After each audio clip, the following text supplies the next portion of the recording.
Two Guys, One Reel podcast.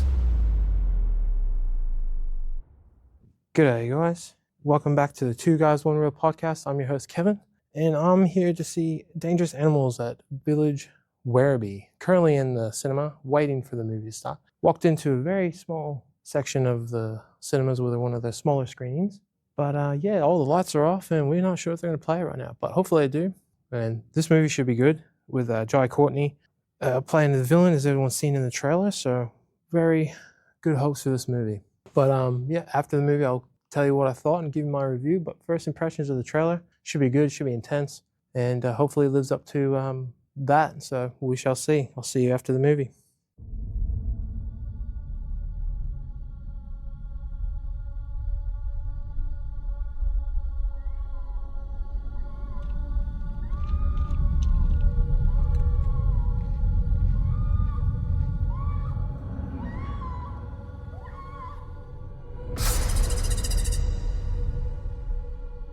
People don't understand the hierarchy of animals in this world. They don't think with their brains, they think with their guts. Now, what your guts understand is 300 razor-sharp teeth, tearing flesh from bone.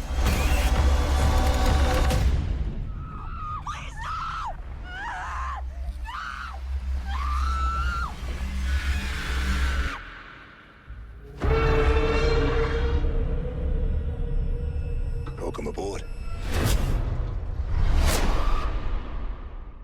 Alright guys, I just got out of seeing Dangerous Animals, which stars Jai Courtney, Hassie Harrison, and Josh Houston. And wow, very, very strong Australian thriller. It is directed by Sean Byron and is written by Nick Leppard, and it is a strong story. And so this basically talks about a serial killer who does a shark experience, takes tourists out, but yeah, he obviously, people never come back. Yeah, he's just a crazy guy, and it's really, really well done. And with this, Jai Courtney's performance is amazing to me. This guy can play a very strong villain, and this movie showcases him. This is a very big showcase on Jai Courtney playing Bruce Tucker. After the Gold Coast, Australia, which is love it being an Australian film and seeing these people in. So at the beginning, you get introduced to Tucker really quick, where he introduces these other couple who are not from Australia, and they're over at the Gold Coast on like a spring break. He figures that out, and he takes them out on this shark experience, and he plays with them, makes them feel, welcome, and gets a guard down, and then that's when things happen. And yeah, then you get the opening screen of Dangerous Animals, and then it moves on back into Zephyr.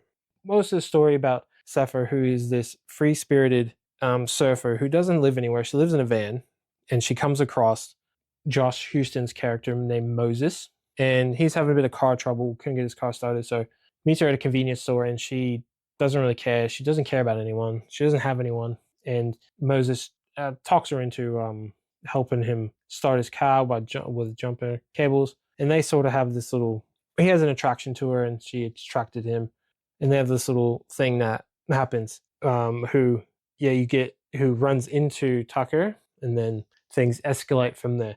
I don't want to give too much away because I do want people to see this movie. This movie is a strong movie with thriller. It is a horror, it is a psychological horror, but it is a strong, strong film.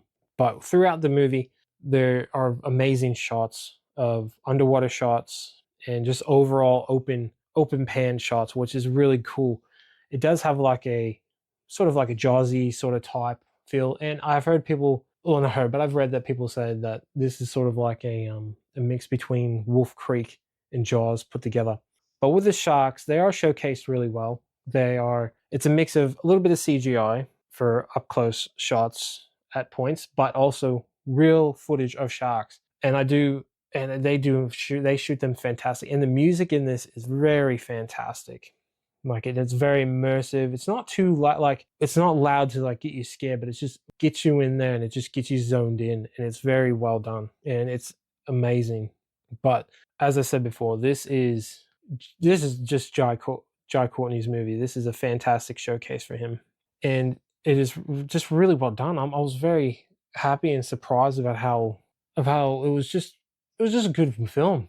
Like it's hard to describe exactly how I fully feel because I'm just so happy about it. It's a very strong horror film, and the blood, the gore, it's there, and it makes you feel uncomfortable at times. And I like that. That's what I like. I like to feel uncomfortable in these films. I don't want to feel like nothing's gonna happen, and it's just get boring. The runtime of this is an hour and 38 minutes, and it doesn't feel that short. It actually feels like a very length movie, not in a bad way. There are some parts that could have didn't really need, but it was fine. It was a good pacing film, and it makes you just feel like, okay, is this it or this it? No, it just keeps going with you, and it's very good. And with the shots on the boat, they're very good, and Tucker and makes you feel uncomfortable, and he's just witty and smart, and so is Zephyr.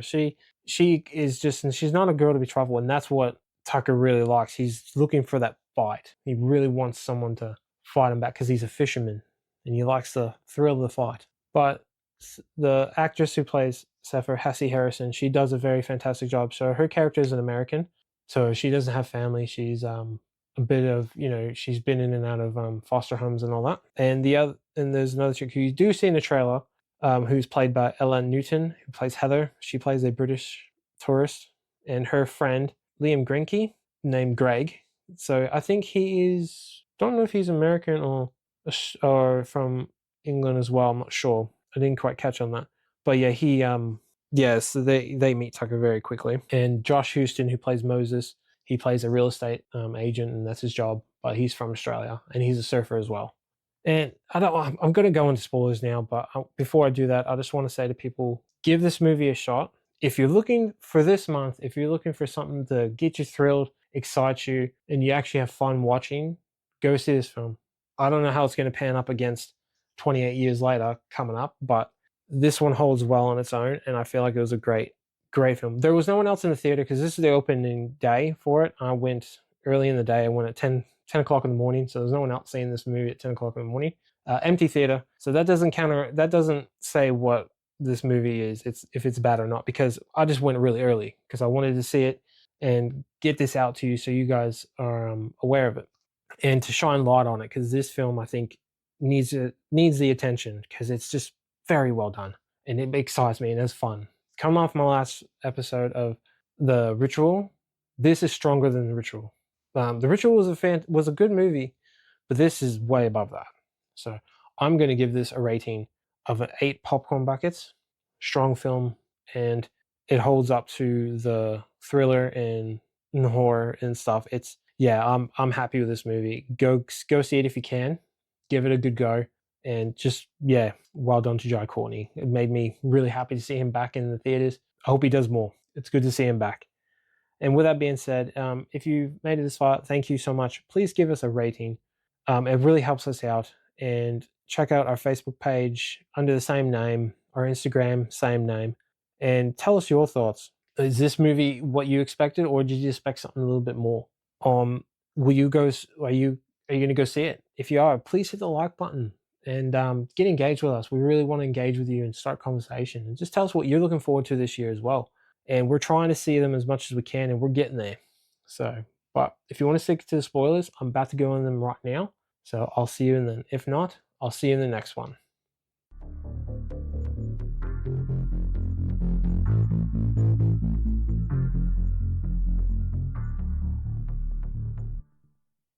All right, spoilers for Dangerous Animals. So with the story with this, so you got Bruce Tucker, played by Jai Courtney, as I stated before. So everyone, if you've seen the trailers and that, you will be aware he is not a good person. He is just a person that likes to fish. He's a good fisherman and stuff, and his sort of cover is this shark experience, which he takes tourists out who I think don't have anyone. So either like people who don't have, either homeless or don't have anyone looking out for him or going to be looking for him, so they don't cause trouble for him. But he mostly targets females, and it's just, he is a crazy dude. He's kooky, and he's just really focused on the catch, because that's his whole thing with this, is that he likes it when they fight and that, because how he kills people is he rigs him to a crane and he lifts him up and then he puts him in the water after he chums the water with blood and stuff and bait and that to get sharks in there, and that's how he kills his victims. But what also he does is he cuts a bit of their hair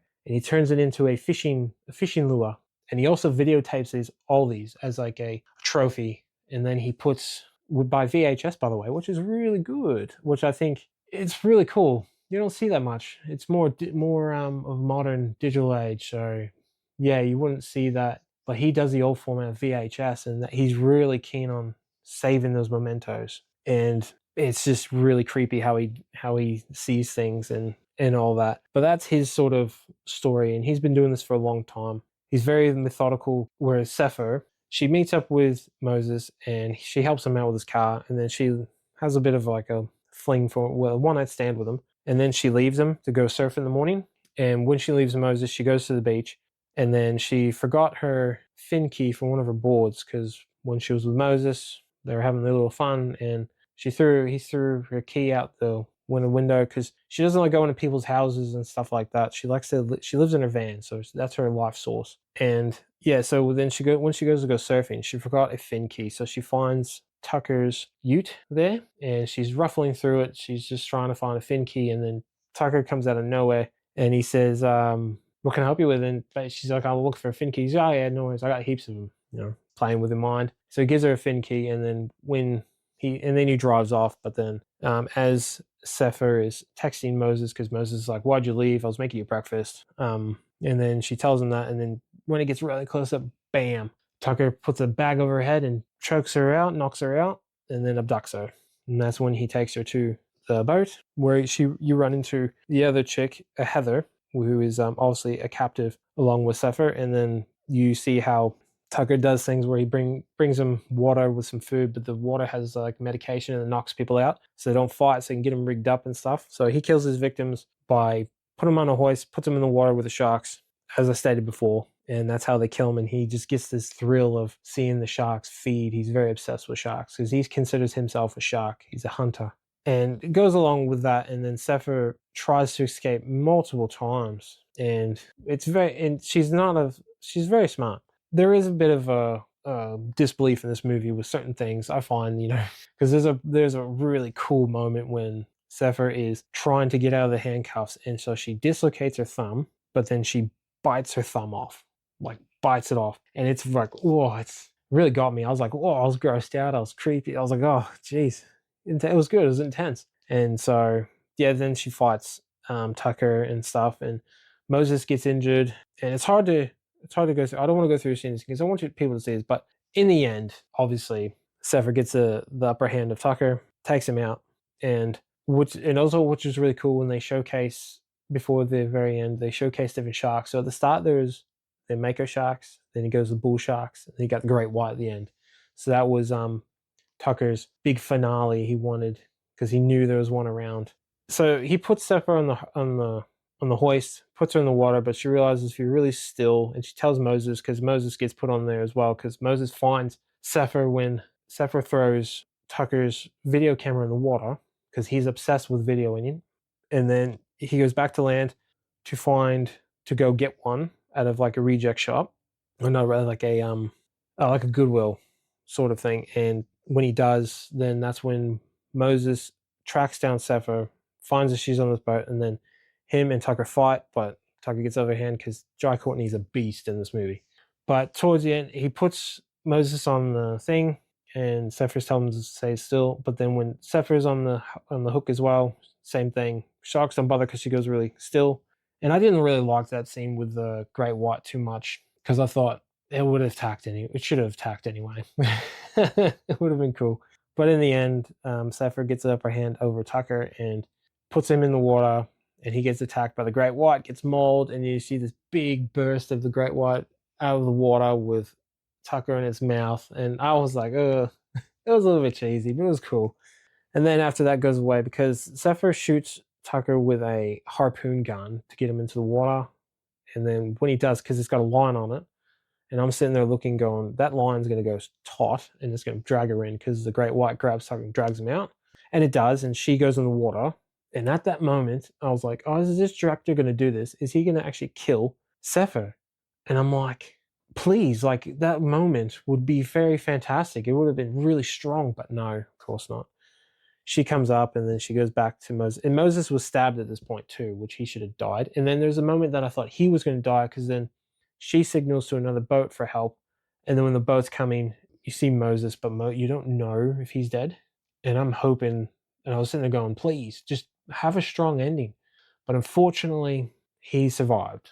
And then it cuts to credits. There is no post-scene credit. There's no after-scene credit with this, which is great. I didn't need it. It's a very good standalone. And it was like I said, it was a very strong movie. But there were things that could have been improved with the slot of a story, because Zephyr, while she was captive, she finds out there's other names of people that have been on this boat. And you see the different VHSs that Tucker has after he makes his memento in this cupboard. And I just thought that you could play with that a bit more. Like if Zephyr had a sister or someone she was looking for, and they thought, and she was looking for him, and then she finds out that her name was on the wall, would have been more impactful. Or if they found the VHS collection and she was watching a couple of the videos, would have been more, I found. But they didn't go down that route, which is okay. But I found out if Moses died in the end, it would have been more of a strong ending. Or if Zephyr did and then Moses survived, I would have been really cool. But they went down the safe route, which is fine. Needed like a happy ending, but I felt like it needed a stronger ending. But the overall movie was very strong, but the ending was a very lacking point. It doesn't impact too much from the movie. It was a good movie, and go see it. Really go see it, please. It's it's a fantastic movie, and I want it to do well. I hope it makes its money, because it was good. It was a good thriller. It was really well done. And if you made it this far, as I stated before, please give us a rating and get involved in the comments and let us know what your thoughts are. Do you agree with me? Do you disagree with me? I'd like to hear it. I don't care how negative you are. We would love the engagement and get to know our audience. And we'd like to, And I'd like to thank everyone. If you have been listening and haven't listened to our other episodes, thank you so much. You are helping us out. And again, this is a strong 8 popcorn buckets. And I appreciate it. And if you made this far, thank you again. And I'll see you in the next one.